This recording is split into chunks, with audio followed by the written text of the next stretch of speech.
ka talaga. Eto, naispatan ko si Diana Zubiri. Aalimin natin kung anong laman ng kanyang bag. Eto na. Diana! Hi! Naku, kaya umate, ate. Diana, ito ang aming bagong segment na Sis, kikay ka talaga. Ngayon, gusto namin malaman kung ano ba ang laman ng iyong bag. Ako, maraming sikreto itong bag ko. Maraming sikreto usually kasi doon mo makikilala ang isang tao pag tinignan mo laman ng kanyang bag. Okay, umpisa natin sa... Kalat. Siyempre may wallet. Importante po ang wallet.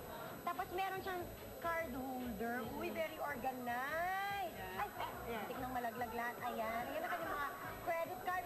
Marami akong card. Sa driver's license. Nag-drive ka pala, Diana. Takot. Meron akong... Ano to? Yeah. Diary. Ayan. Na may pera. Bakit nandito yung pera? Wala lang yung mga barya. Ang mga barya-barya sa tinit lang. So, andito yung kanyang diary. Very organized. May floss. Okay. Alam niyo po ba na importanteng nagpo-floss? Show them your smile. Of course, kailangan moist ang lips. Meron siyang lip gloss. Strawberry. Very Meron yummy. akong ballpen. Of course, kailangan ng ballpen. Hindi mo alam kailan mo kakailanganin mag-sign ng autograph, mag-sign ng cheque, mga eyeshadow for, you know, beautification. Hand sanitizer, yung pag gusto mong, ayan, para yung kamay mo malinis.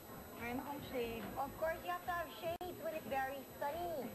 Meron akong pabango. Siyempre, kailangan mo magpabango para mabango ka. Why not? Ano pa ba? Ay, chinelas ang keychain. Oo, Susi yan. ng bahay. Kasi ng bahay namin.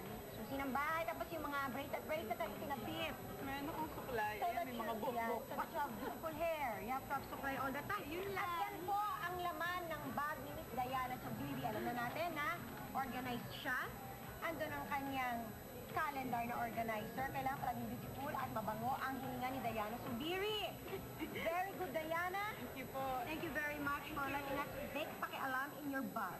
Thank you very much. At next week, abangan nyo yung isa pa naming celebrity na kakalkali ng bag. Eto na po, si Miss Michelle de Belen dito sa Sis Kikay Ka Talaga.